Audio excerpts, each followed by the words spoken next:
Hi சுட்டீஸ், எல்லோரும் எப்படி இருக்கீங்க? இன்றைக்கி ஒரு கதை பார்க்கலாம். ஒரு காலத்தில் இந்திரயுத்மனன் அப்படிங்கிற ஒரு மாமன்னன் இருந்தார். அவன் ஆட்சி காலத்தில் மக்கள் போற்றும் வண்ணம் தான தர்மங்கள் செஞ்சு சிறப்பாக அரசாண்டு நேரே சொர்க்கத்துக்கே போனான். சொர்க்கபுரியின் இன்பத்தில் திளைத்து கொண்டிருந்த அவனை ஒரு நாள் சொர்க்கத்தின் தலை கூப்பிடுவதாக தேவதூதன் வந்து சொன்னார். மன்னன் போய் என்னன்னு கேட்டபோது, உனக்கு சொர்க்கவாசம் முடிந்து விட்டது, பூலோகத்துக்கு நாளை கிளம்ப தயாராயிரு அப்படின்னு கட்டளை போட்டது தலை. ஏனென்று மன்னன் கேட்டான். நீ செய்த நல்ல காரியங்களை நினைவில் வைத்திருக்க யாருமே இனிமேல் பூலோகத்தில் உயிருடன் இல்லை. இன்றுடன் அந்த கணக்கு தீர்ந்துவிடும். ஆகவே கிளம்பு வழியை பார் அப்படின்னு பதில் வந்துச்சு. இதற்கு தீர்வே இல்லையா அப்படின்னு மன்னன் முறையிட்டான். தலை முகவாயை சொரிந்து கொண்டு யோசிச்சது. பிறகு மன்னா, நீ கீழே போய் உனது நற்காரியங்களால் இன்னும் பலன் பெறும் ஒரு ஜீவனையாவது கண்டுபிடித்தால் உனக்கு சொர்க்கம் நீட்டிக்கப்படும்னு சொன்னது. மன்னனும் கிளம்பி பூலோகம் வந்தான். பல 100 ஆண்டுகள் கடந்து விட்டு இருந்துச்சு. அவன் வாழ்ந்த இடமே தலைகீழாக மாறி போயிருந்தது. மக்களில் யாரும் அவனால் அடையாளம் கண்டுபிடிக்க முடியலை. மனதை தேற்றி நம்பிக்கையை ஏற்றி கொண்டு விடாமுயற்சியாக தேடி இருப்பதிலேயே வயதான ஒரு மனிதரை சந்தித்தான்.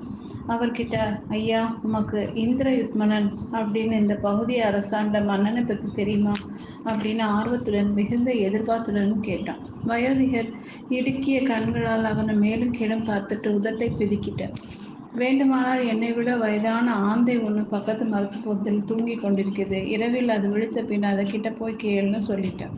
வேறு வழி இல்லாமல் இரவு வரை கோவில் நிழலில் உட்கார்ந்துட்டு ஆந்தையை பார்த்தான். தலையை முதுகு பக்கம் வைத்து ஒரு இரையை குறி வைத்து கொண்டிருந்தது ஆந்தையிடம் இந்திரயுத்மனனை பற்றி கேட்டான்.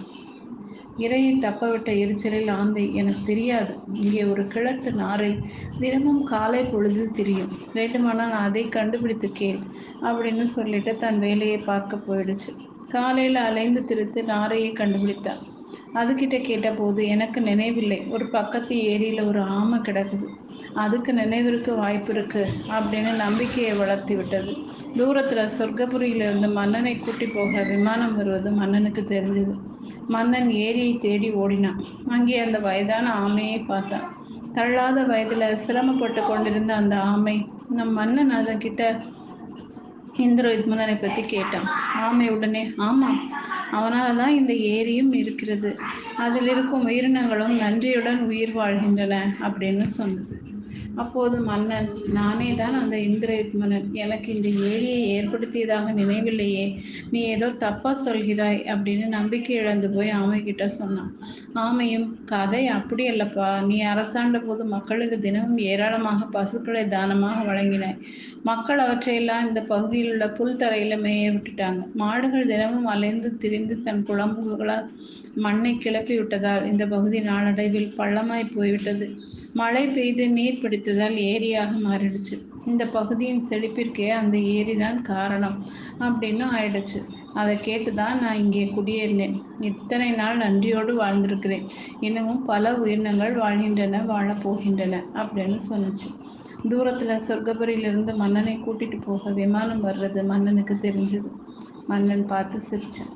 ஓகே சுட்டீஸ், இந்த கதை பிடிச்சிருந்தால் லைக் பண்ணுங்கள், சப்ஸ்கிரைப் பண்ணுங்கள், ஃப்ரெண்ட்ஸ் அண்ட் ஃபேமிலிக்கு ஷேர் பண்ணுங்கள். கூடவே இந்த பெல் ஐக்கானை கிளிக் பண்ண மறக்காதீங்க. பாய்.